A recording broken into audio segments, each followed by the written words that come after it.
One of this. Okay, Be'ezus Hashem. Today's daf is daf Hey. We're beginning on daf Dalet Amud Beis, 2 lines from the bottom. Okay, here we go. We learned previously, ben kach or ben kach, no matter what, we said that you're supposed to really get married on a Wednesday and have your first intercourse on Wednesday night, which is basically Thursday. But in certain circumstances, you're permitted to make the wedding on Monday or whenever, or Tuesday. But no matter what, even if you made the wedding on time and for some reason you didn't do the first bia, lo yivol, you shouldn't boil for the first time, loy be'erev Shabbos, not on Friday night, v'loy b'motzei Shabbos, and not on Motzei Shabbos. So the Gemara discusses these two, that's the discussion of today's Gemara. Why is it that you can't have your first time on Friday night? So the Gemara says like this, and you'll notice, by the way, in Kesubos, every daf is another topic. Today's topic is Shabbos. Yesterday's topic was Avelos. That's what makes this Masechta like a mini Shas. You basically touch upon many, many topics that appear throughout Shas. So the Gemara says like this, Bishlam on Friday night should not be your first time. Why? Mishum chabura, because you're making a wound. How? For some reason, after the first time, I don't know if it's the hymen that's breached. I'm not quite sure why this happens. And it's not necessarily that it does happen, but there's a wound and there's bleeding over there. And making a wound and having someone bleed on Shabbos is also because of one of the malachas is called shchita. And that's taking out blood from somebody. It's called netilas neshama, taking out part of their soul. And because of that, therefore, you're going to cause the woman to bleed. So we don't want her we don't want you to do your first time on Friday night. So that the Gemara understood, and we're going to discuss more about this on the later on in the daf. But let's leave this aside. The Gemara says, "Ela b'motzei Shabbos amai loy." Why can't on Motzei Shabbos? Why can't you have the Saturday night? Let that be your first time, in case you didn't do it Wednesday night, and for some reason they're tired, you couldn't get yourself to do it for the first time. You shouldn't do it Saturday night. Why not? Amar Rabbi Zera. So Rabbi Zera says that we're not talking about over here doing it for the first time Saturday night. We're talking about actually making the chasana on Saturday night. So what's wrong with making a chasana on Saturday night? So the Gemara says, Mishum cheshboinus. We go to Daf Hey. Because on Saturday, on Shabbos, you're going to be thinking about how much food and how many guests are coming and what you're missing. Even though everything is prepared, you're still thinking about it and you're going to be talking about it. You see, the speech on Shabbos has to be sacred speech. You're not supposed to talk business on Shabbos and money matters on Shabbos, because the pasuk says v'daber davar. You have to speak only items that are relevant on Shabbos. Shabbos they get speech, not talking about how much you're going to spend and how much you need to spend for a party that you're making on Motzei Shabbos. And interestingly enough, if someone is careful not to speak business-related matters on Shabbos, money matters on Shabbos, he's actually, that we say in davening, that it leads to wealth. Okay, Gam avim devareha gedula b'charu. Whoever loves the words of Shabbos, which means he's careful to guard his speech on Shabbos, gedula b'charu, he's choosing for himself to be a wealthy person. So therefore, again, that's why we don't want you to have your wedding on Saturday night. Amalei Abaye says, why should that be a problem? What's the worst that is going to happen? He's going to start talking about how many people are coming to his wedding. But a wedding is a mitzvah. And v'cheshboinus shel mitzvah mi asiri is to do calculations regarding a mitzvah. Is that prohibited? What should be so wrong saying on Shabbos and saying on Motzei Shabbos we're going to have our wedding and we're going to buy and we're going to eat this and this? It's a suda mitzvah.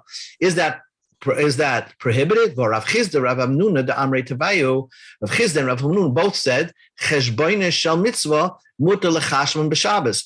You're allowed to think about calculations of how much money you're going to spend for a mitzvah on Shabbos. For example, you're going to spend How much money are you going to spend on Pidyon Shavuyim on Shabbos? How much money are you going to give to charity on Shabbos? You're allowed to make those calculations. You're allowed to go through your books and say, I'm going to give such and such on Shabbos, such and such money to tzedakah, and you're allowed to make that calculation on Shabbos. Rav Laza says, Poiskim, you're allowed to set aside or establish in your mind tzedakah, how much money for tzedakah, laniyim b'Shabbos, that you're going to give for poor people on Shabbos. Even though you're dealing with money matters, but it leads to a mitzvah. Forget about money matters. You're allowed to go to shuls and beis medrash, and normally in a shul and beis medrash, you're not allowed to talk about mundane matters, but you're allowed to go in to have a meeting in a shul, lefakeach, to supervise al iske rabim b'Shabbos. If it has to do with the community, you're allowed to have the meeting in the shul on Shabbos. So again, the Gemara is just trying to prove that when you are doing a type of mitzvah, then certain things are suspended for that. You're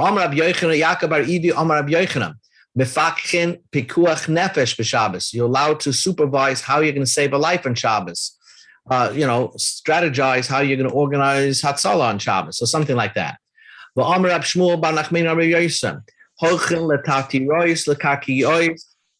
to go to the theaters and the circuses of where Goyim are sitting, probably the elite Goyim are sitting. And why are you going to a bar or a casino where the Goyim are? To supervise something that's community related on Shabbos. Now, first of all, there's two problems. One, going to a casino or a theater in those times, which was a Moishav Leitzim, not a good place to go, and also to do it on Shabbos. But because it has to do with a tzarchei rabbim, something to do with the community, to benefit the community, if you need to speak to some supervisor and he's there, so then you're allowed to go there on Shabbos. The Tana B'dei Menashe said, "B'shatchin alatikanoikis la'ores b'Shabbos." You're allowed to make shidduchim on Shabbos. Talk about shidduchim on Shabbos. Who's going to go out with who? Va'al tinoik lelamdei sefer. Very interesting. You're allowed to go over to a tutor for your child and ask him to set aside time to learn with your child, and you'll pay him. So you make the arrangements on Shabbos. Ulalamdei umnis. Very interesting. You're supposed to, halacha is, and the Torah says that a father is required to teach his son a craft, right? He has to teach him a career. And therefore, on Shabbos, you're allowed to go over to a tutor and hire that person to teach your son an umanos on Shabbos. So here, that he'll be the tutor. So here ends the question. What is wrong with getting married on Saturday night? Well, you're going to talk about the wedding, the cheshbonos of the wedding, the calculations of the wedding, and the planning of the wedding on Shabbos.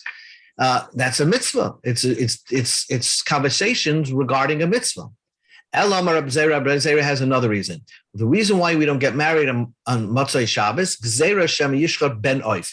We're afraid that you're going to shech a bird. You're going to shech the chicken on Shabbos, because it's easy to shech the chicken. So you might be so overwhelmed that there are more guests coming that you're going to just forget about that at Shabbos, and you're going to slaughter an animal. You slaughter a bird. An animal, we're not so concerned because that takes a whole thing. It's not easy. But a bird is very easy, and you might do that on Shabbos. Amalei Abaya said, let us say, Yom Kippurim Shecholias B'Sheni B'Shabbos. Let's say Yom Kippur falls out on Monday. So therefore, on Sunday, as you know, Erev Yom Kippur, you're supposed to have feasts, right? So we should not make Yom Kippur fall out on Monday. Why? Because if a person knows he has to feast on Sunday, he's going to start slaughtering birds on Shabbos. Just if you have this gezerah that people are slaughtering birds on Shabbos when they're overwhelmed by a party they're going to have on Sunday, so then yidacheh, let's push off. Yom Kippur should never fall out on a Monday. Gezerah Shem Yishcha Ben Of. Maybe you're going to start slaughtering birds on Shabbos because you're preparing yourself for a feast on Sunday. And says the Gemara, no, big difference. Hasam, by Yom Kippur, I'm not concerned you're going to slaughter a bird. The Torah, because you're the only one coming to that feast. loy tarid. You're not gonna be overwhelmed, and therefore you're not gonna come to slaughter on Shabbos. But over here, if you're preparing a wedding for Motzei Shabbos, the lacherim, it's for the benefit of other people. Tarid, you're going to be overwhelmed, and you might forget it's Shabbos, and you're going to shecht on Shabbos. Inami, or another major difference, because Hassam over there, when Yom Kippur falls out on Monday, Isle Ravcha, there's a break. In other words, you don't start eating Motzei Shabbos. The mitzvah, according to most Rishonim, is the mitzvah of eating starts the day of Erev Yom Kippur. That's when you're supposed to have the feast. So you have a break. So it's not right after Shabbos. So therefore, you're not going to shecht on Shabbos. Hacha, over here, less le Ravcha. Here, it's right after Shabbos. You're having the wedding party. So there, I'm more concerned that you're going to shecht on Shabbos. And now the Gemara says, Hashta da'aseis lahachi. Now that you came up with this new idea, that we're concerned that a person may shecht on Shabbos, if he has an event happening Motzei Shabbos, we tell him not to make that event Motzei Shabbos because you might shecht on Shabbos. Erev Shabbos name, a person should not get married on Friday and have the meal on Friday night, right? Because Gezerah Shema Yishchat Ben Oif, because maybe you're going to realize in the middle of the meal, you have all these guests and you ran out of chicken. So you're going to shecht the chicken on Friday night, because it's embarrassing that you had more guests than you anticipated. Therefore, don't make the wedding meal on Friday night, and don't make the wedding meal on Saturday night. And hence, you're not going to do the bia at both times. So ends the brisa. Now the Gemara asks a question. Ibailu, let me ask you a question. You told me in the Mishnah that you should get married on a Wednesday. Ideally is to get married on a Wednesday and have your first intercourse on Wednesday night. What happens? Is there anything wrong with having the first bia on Wednesday during the daytime? You have the wedding 11 o'clock in the morning, wedding is over at 2 o'clock in the afternoon, and that's it. So the question is, Besula Nisis Bravi, do you, Besula that gets married on Wednesday, Beneveles Bravi, and has the bia on the Wednesday? Are we not going to be concerned that he may cool off? Because what's the whole reason why we wanted you to get married on a Wednesday? Because if you got married on a Tuesday, we're going to afraid that the guy is going to wake up and find out that his wife was not a besula. So it must be that she made znus prior to the marriage, which means that she was an ashesis because he already gave her kedushin prior.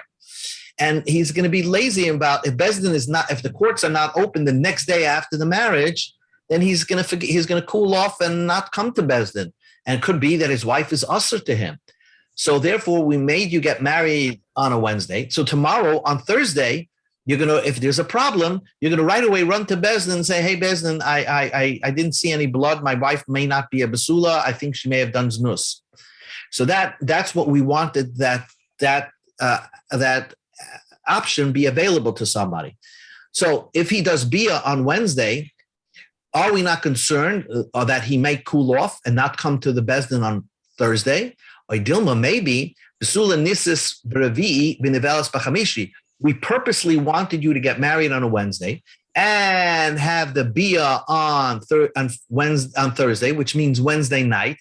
Because if you do it too early, the chayshina lekruidaita, we're afraid that you're going to cool off. If you allow the guy to have bia 4 o'clock in the afternoon on a Wednesday, so if he didn't find besulim, if he didn't find dam, maybe by the next day already, he's going to let it slide and never come to Bezdin. That's why we want it to happen as close as possible to the opening opening hours of Bezdin.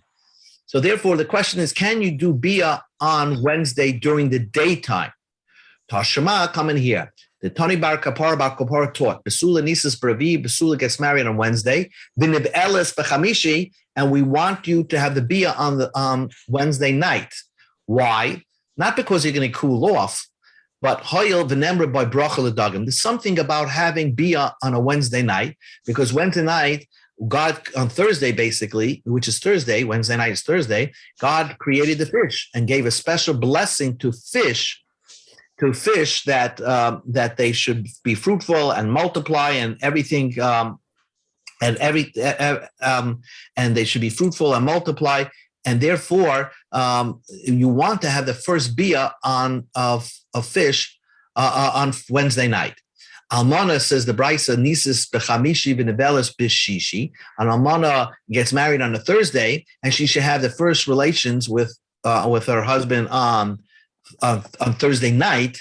Hoil v'nemra by bracha la'adam, because it was a special blessing. Thursday night is Friday, and on Friday God blessed that a man should be fruitful and multiply. So we want you to. It's a more opportune time to do your first bia at that time. So the Gemara is precise.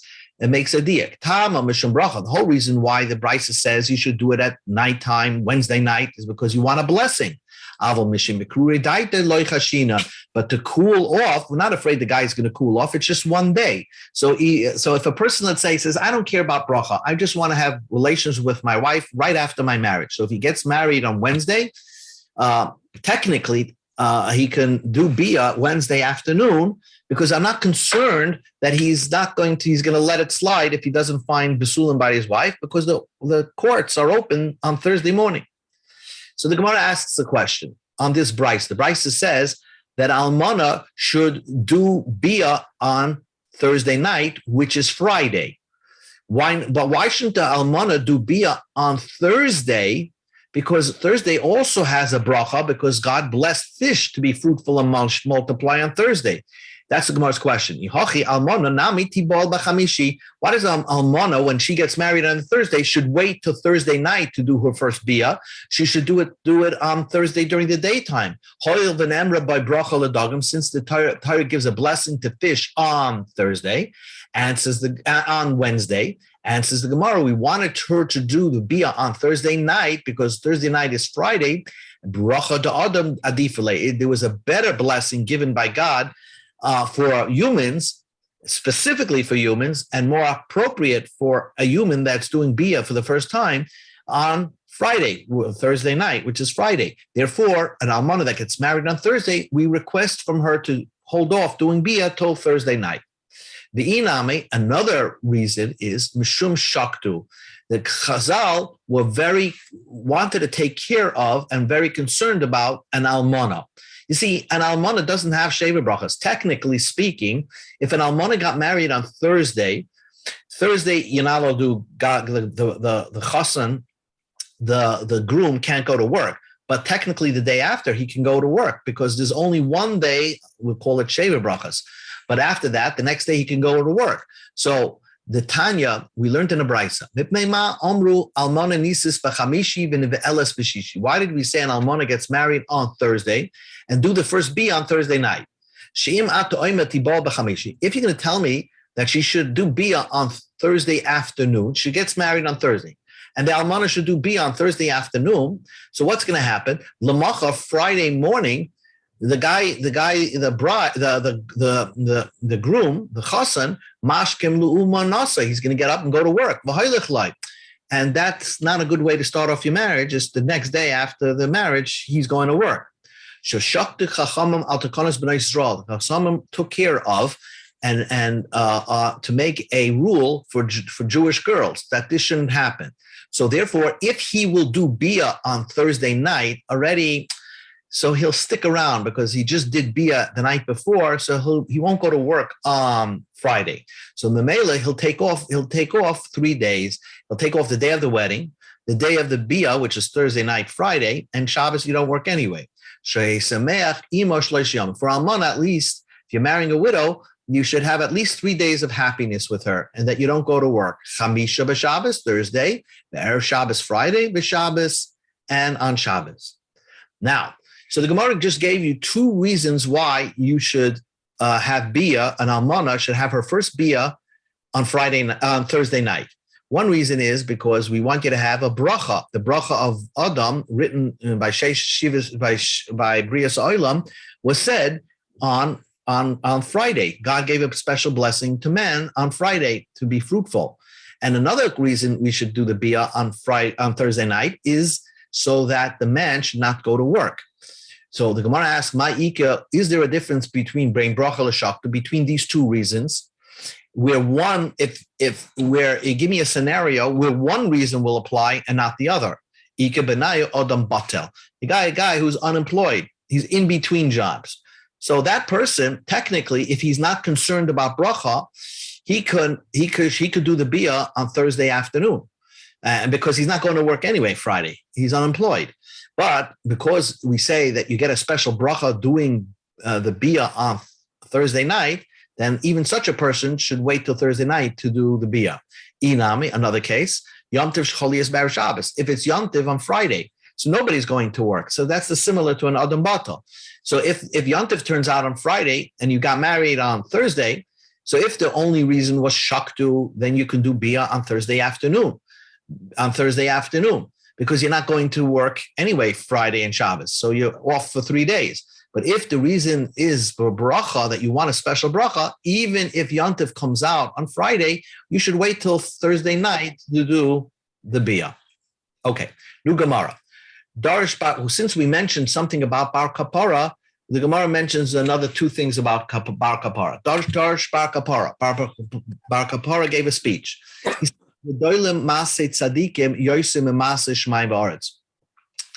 when God manufactures something from the maisim toivim, the good deeds of tzaddikim, God puts in more effort than when he created the heavens and the earth.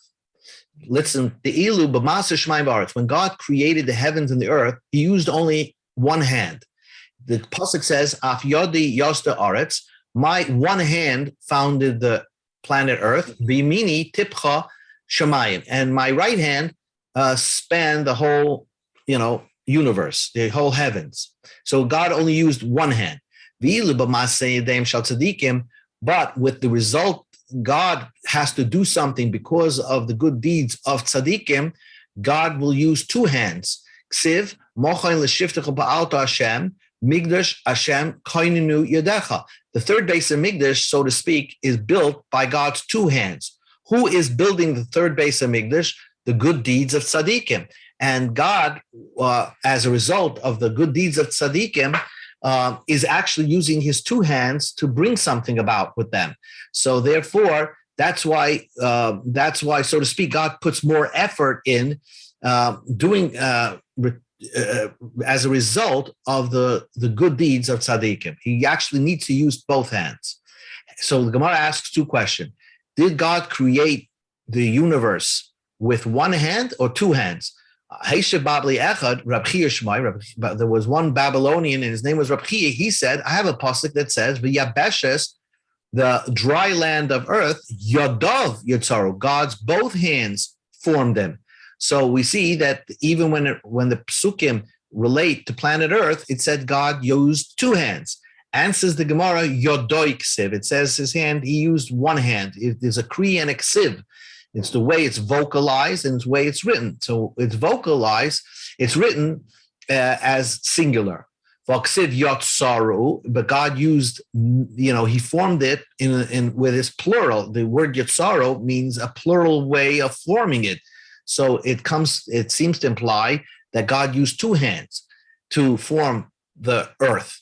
And says the Gemara, Amar Rab Nachman Yitzchak, Yotzru Etzba Oisav, his fingers, which there are many fingers to one hand, shaped the earth. Kediksiv, Ki Eresh Shemecha Maaseh Etzbesecha. When I look at heavens, the work of your fingers, Yereach v'chachavim, the moon and the stars, Asher Kananta, that you established. So we see God got his fingers involved in forming earth and the universe. So therefore, God used one hand, so to speak, but he used all his fingers. And that's why there's a plural aspect to the pasuk as well. Meisvei, there's one more question. Hashemayim mesaprin kavoid el umasa yodov magid rakia. The heavens tell over a story. If you look out into the galaxies, it tells over a story of the honor of God. Umasa yodov, but magid harakia. But how God is involved in earth, his handiwork, the atmosphere speaks. In other words, when you see that it rains in certain places where it's needed, you see that God's very much involved in what goes on earth. But the bottom line is, Umase Yodov. The pasuk says that God's hands are involved in the heavens, in the atmosphere, which is related to earth. So we do see that when it comes to our universe and our planet, God used two hands. And so the Gemara, Hachi Kamar, you're reading the pasuk wrong. It's not that God's hands is what makes the atmosphere work. Masi Yadeim Shal Tzadikim, the handiwork of the tzadikim, who mi magid, who says witness about how the handiwork, the hands of tzadikim operate. Harakia, the skies, the heavens. Umayninu, how does it do that? Matar, by making it rain. When it rains, by the virtue of the prayers of tzaddikim asking God for rain, that shows that the God, so to speak, bends the universe towards the will of tzaddikim. And there, God has to use both hands to accomplish, to do what the tzaddikim request from him to do. So again, when the tzaddikim are involved, righteous people, God puts more intention, so to speak, with his two hands to follow through on their requests. New Gemara. Darish Bar Kapara taught. My diksiv, why does it say in the pasuk? You should have a peg with your weapons. That's a pasuk in Chumash. But we darshan al tikri azinecha el aznecha. Don't read it by your weapons, and it means on your ears. That means you should have a peg in your ear. What does that mean? You should have a peg in your ear. She'im yishma adam davar she'eino hagen. If you hear something that's not appropriate, like lashon hara, some negative speech, so it's not enough to say that, oh, I'm not going to believe it anyway, right? Just by hearing it, it has an effect on you. It lowers your energy vibrations, anything negative. So what should you do? That's what your fingers are for. You go to Amud Beis. Yaniach etzboi ba'oznav. You put your fingers in your ear. The Hainu, that's the point. V'hainu da'omer Rabbi Lazar. Rabbi Lazar made a comment. Mipnei ma etzba'oisav shel adam. Why are the fingers of a human, doimously you say this, look like pegs? Why didn't God create like a hand of a mitten? So the Gemara doesn't asks that question, doesn't understand that question. We need fingers that are separated because my tama, what kind of question is that? What reason? Because they're diverse, they're separate. We need fingers of different shapes because each finger has a kedusha to it, used for a holy work. Each finger has a special use. The Amamar, because it was taught, Zu Zeres, Zu Kemitza, the Zeres is the pinky, and therefore it has to do with, we do a measurement with our pinky on the Choshen.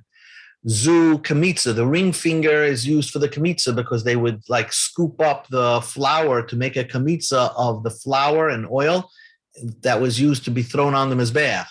Zu Amma, the middle finger is a way to measure an Amma from the middle finger to the elbow.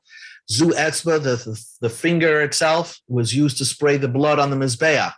Zu Geidel, the thumbs, as you know, they would put the blood or the oil from the carbonis on the thumbs of the Mitzorah. So we find in the Chumash the need for different fingers for various uses of holy work. So HaKadosh Baruch Hu needed to create 5 fingers. Ella, the question is, okay, but God could have made those 5 fingers like pointy as a pencil. My Tama Mushupaski say this. Why they rounded off like a peg? That means because if it was like a pencil, you wouldn't want to stick it into your ear because you'll damage your ear. So therefore, it's rounded off in a smooth way. She'im yishma adam davar she'eino hagen. You hear something not appropriate, yaniach etzba oisa ba'aznav, and you should put your fingers in your ear. Tana debei Rabbi Shmuel. So the ma oizen kulei kasha. Why is it that your ear is made of hard cartilage? Well, al yaraka, and you have an earlobe, and it's a very soft. And scientifically speaking, I don't think they know what the purpose of the earlobe is. It's not. There seems to be no purpose to that. So the Gemara says there is a purpose. Shim yishma adam davar she'eino hagen. If someone hears something appropriate, let's say he's surrounded by a group of people and people are starting to talk negative, then you just slowly, clandestinely try to stick your earlobe to cover the hole so you won't hear as well. Tana Rabbanim, right? The rabbis taught, not only are we talking about lashon hara and negative speech about somebody, or rechilas and or a nivel peh, al yashmiya adam laozna dvarim b'telim. A person shouldn't make himself listening to nonsense. Dvarim b'telim is like news that does not matter or that will change eventually. That will become nullified, like sports or politics or things like that of that nature, which is not so relevant. A person shouldn't have his ear listen to these things because at the end of the day, it just sucks your energy. And therefore, to remind yourself, remember that the ear is made of, it seems to be that the ear is, because of its soft tissue, it's more flammable. It's more flammable, so to speak, than the other parts of the body. And when your person will go to Gehenna, they will be the first ones to be burnt. And therefore, it's also a reminder that your ears somehow are the easiest organ for a person to do an avera with. I can attest to that. If you go to a bungalow and you just sit around on inevitably, it's just sometimes the conversation will lead to something negative about someone or about a rabbi, about this and that. It doesn't mean to go that way, but somehow it ends up. And because of that, a person does averis very quickly. So to remind himself of that, the ears are soft, and you should always think about that. They can get burnt fast, and a person should think about Gehenna that will come to a person who's not careful in how he monitors what goes into his ears. New Gemara. This Gemara, it'll take us another 3-4 minutes to do, and that will end. This Gemara is very interesting because it's very troubling to how to understand it. We said, let's assume this Gemara did not hear of the brisa that says that you should not do bia on Friday night. So the Gemara wants to know, can you do bia on Friday night? I know that there's going to be a bleeding. I'm not sure how that bleeding works. The hymen, gets stretched. It's not that the hymen is a membrane that covers the vagina, because otherwise, how would you have a menstrual? It's just like a band around the opening, and it's different for every different person. What the Gemara is asking is that, and I don't think there are any blood vessels there. So the question is like this. Let me ask you a question. Are you allowed to do bia for the first time on Shabbos, even though I know that there's going to be bleeding there? But the question is, dam mifkad pocket, is the blood deposited there? In other words, you're not tearing any blood vessels when a person does bia for the first time. So if you're not tearing any blood vessels, it's just that the blood is deposited there. So it's like a puncture. I don't know how, when something moves, the blood will spill out or whatever it is. And because of that, therefore, you didn't do an avera. Or maybe when a person does bia, chaburi michaber, you're actually tearing some blood vessels and you're causing a wound on Shabbos, and that would be usher. Okay? If you want to say, dam mifkat pocket, the blood is just deposited somewhere and on the walls of the. It's like I would view it. Let's say you open the top of a soda bottle. Let's say that was opened already on Shabbos. So you open the top and you pull out the water. The soda is inside and you're just letting it out. So if you want to say that's the way it works and you didn't do an avera, but there's another problem. The dam hu tzarech v'sharet, you're doing it for the blood. So there's nothing wrong just seeing blood there because you didn't rip a blood vessel. But oidilma lepesach hu tzarech ba'aser. But by doing bia on Friday night, basically you're widening the gap, so to speak. So it makes it easier for you to do other bias. So it's like you're making the opening larger. Imagine a person has a home with an opening, and you want with a hole for a window, and on Shabbos you want to make it bigger. So that would be usher because you're building a bigger window. So basically, when a person does bia, even though even though there's nothing wrong, you're doing wrong with the blood, but you're making a bigger window so you can do more bia better at the next time. And therefore, that's boina building va'aser, and it's not permitted. The intim saloimer, if you want to say, ledam hu tzarach, that you're doing it for the blood, upesach b'meila kasik. You don't think about, when you do bia for the first time, you're not thinking about the intercourse of the third time, the fourth time. That's not the reason why you're doing it for the first time. It's just a byproduct that it happens. Not necessarily. Sometimes you can do bia and the hymen stays in place. But so it's not necessarily that it's going to happen, you're going to have a wider opening, right? But the question is, but even if you ended up making a wider opening, perhaps it's permitted. Why? Halacha Rab Shimon. The halacha is Rab Shimon, the Amar, who said that if you do a malacha on Shabbos, but you didn't have intention to do the malacha on Shabbos. For example, someone drags a chair over a lawn on Shabbos, right?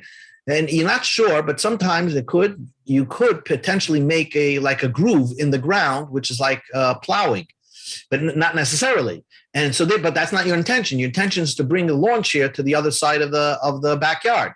So Rab Shimon says, Davar she'eino miskaven, if you do something without intention, it's mutter. So then it's permitted, even though by derivation, sometimes you're going to get a bigger opening. You're expanding the opening of the vagina, so it makes it easier for future beers.